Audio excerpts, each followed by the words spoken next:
So speaking of Gilas Pilipinas, paniguradong mas malakas na rosters ng Gilas Pilipinas sa Asian Games, kung saan balita'y plano ng SBP na mas palakasin pa ang lineup ng Gilas Pilipinas na sasalang para sa paparating na Asian Games ngayong taon. So bilang isa tayo sa mga sumusuporta sa ating national team bilang fan, naniniwala tayo na mag-all out ang SBP sa Gilas na ipapadala sa Asian Games upang depensahan o panatilihing maghari pa rin sa Asia. So hindi papayag ang SBP at Gilas players na maagaw sa atin ang gintong medalya sa September. So nandyan nga ang malalakas sa Asia like China, Japan, Chinese Taipei, Iran, Lebanon at iba pang bansa sa Asia. Kaya nga balita'y planong pagsamahin at naisitandem kay Justin Brownlee ang isa pang upcoming naturalized player ng bansa na si Benny Boatwright. Dahil nga di umano'y passport only rule ang nakasulat ngayon sa tournament. At kung mangyayari nga ito tiyak na sobrang solid ang magiging rosters ng Gilas Pilipinas. Ang kagandahan pa rito, sa Japan nga umano gaganapin ang nasabing event. Kaya malaki ang chance na mapasama din sa lineup ang mga Bilig Boys gaya nila Kai, Quentin Millora Brown, Dwight at iba pa. Ganun na rin ang bagong local player ng team na si Mike Phillips. So grabe kung mapasama sa Final 12 o sa roster ng Gilas lahat ng ito. Masasabi nating mas malakas ang ibabandera ng bansa ngayon kumpara noong 2022 Asian Games. Tapos sana kung may pagkakataon i-consider din sana nila ang matagal nang gusto maglaro sa Pilipinas na si Remy Martin. Pag nangyari yun, panigurado, team to beat talaga ang ating bansa. At mabalik na tayo sa nalalapit na maging bagong Gilas naturalized na si Benny Boatwright. So alam nyo bang nung nalaman ni Benny na magkakaroon sila ng posibleng paglalaro sa iisang kopalan ni Justin Brownlee, ito'y natuwa kung saan looking forward siya sa magiging combo nila sa Gilas. So kagandahan kay Benny, talagang matyaga siya. Nag-aantay siya ng talagang spotlight niya sa Gilas. At baka sa mga paparating pa nga na mga laro ng Gilas, kapag tuluyan ang na-approve ang naturalization papers nito, tuluyan na ding isama sa ensayo at makapaglaro na rin ito sa Gilas. So sa ngayon, happy talaga si Benny sa posibleng tandem nila nitong si JB sa Asian Games.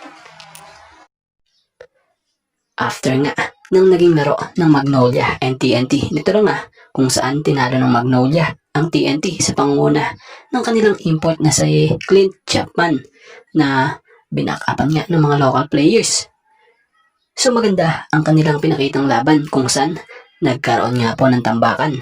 Bagamat nakahabol ang TNT at nag-step up pa ang TNT import na si Bolbol, hindi pa nga po naging sapat yon para matalo nila ang Magnolia. So tila pinakita ng Magnolia yung halaga at husay na meron talaga ang team nila. So mabalik tayo.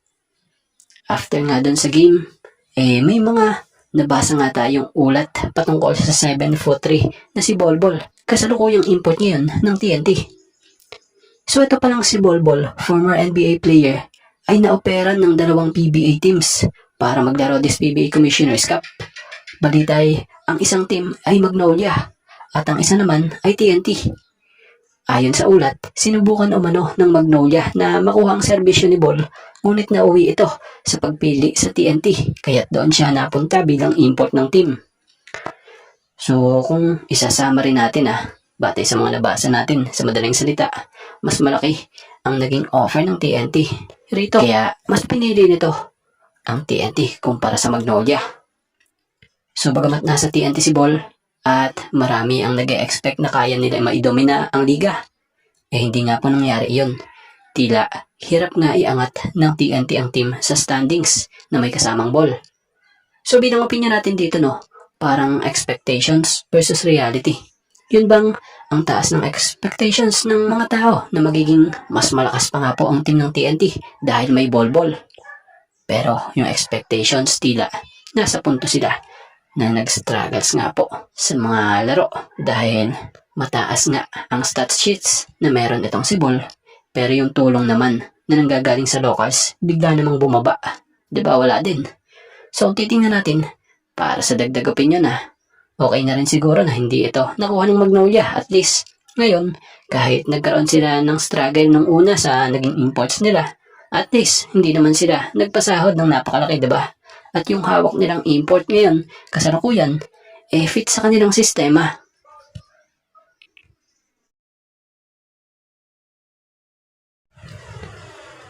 So matatandaan namang marami ang bumilib kay Ralph ko sa nakaraan lang na laro ng Ginebra kontra Ross, kung saan gumawa ito ng 15 points off the bench siya kasama ang 5 tres para madominaan ng Ginebra ang laro. So sa isang interview nga kay Ralph ko, kung tatagalogin natin na base sa pagkakaintindi natin, ever since na madrap nga siya, alam niya na malalim ang lineup kumbaga ng Ginebra, especially itong si Justin Brownlee na merong maraming minuto sa laro. So mapapansin nyo yung position nga po kasi ni JB at Nico, halos same pa nga din po sila. So sa tingin natin, yun yung isa sa dahilan kung bakit hindi nga siya nabibigyan ng mahabang playing time sa laro. Kagandahan naman kay Ralph ko, kahit na madalas siya nababangko, para sa kanya, bilang player, kailangan niya parati maging ready.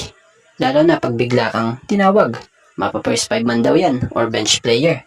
So kailangan mo palagi raw na maging ready at makagawa ng impact. So kaya naman pala, ganun na lamang kaganda ang nilalaro ni Ralph ko tuwing siya'y gagamitin or huhugutin sa bench nitong si Coach Tim. Dahil na nga yun sa maganda niyang mindset. Biruin mo from bench player to big impact para sa team. So tama lang talaga yung sinasabi ni Justin Brownlee nung nakaraan about kay Ralph ko na may mataas nga raw itong IQ. At kita naman nga natin yun, lalo na sa tuwing ginagamit siya dahil hindi lang opensa ang pinapagana niya para makatulong sa Ginebra, maging ang pagset niya sa mga player o makapaghatid sa team ng magagandang pasa. So ganda talaga ng mindset nitong si Ko. So yan yung sekreto ng isang Ralph ko sa tingin natin, kaya gano'n na lamang kaganda parati na bibigay niya ng ambag sa Ginebra. Yung kapag ipinasok, stay ready and work within the system. Dahil na nga rin po, darating naman nga raw yung opportunities. So ano masasabi nyo sa napakagandang mindset ni Ralph ko from bench player to impact player para sa team? At siya nga pala, about naman dun kay Isaac Go. Marami kasi tayong nababasa about dito. Kung may injury na naman nga raw ba ito? At bakit di nakapaglaro nung versus Ross? So sa tangin naman natin, wala pong injury itong si Isaac Go. Baka talagang hindi lang siya ginamit sa larong iyon. Dahil nga sa may mga nakita nga tayong video footage na nag-warm up naman ito at dumadunk pa. So tingin natin walang injury talaga ito. So sana malinaw na po para sa mga nag-aalala.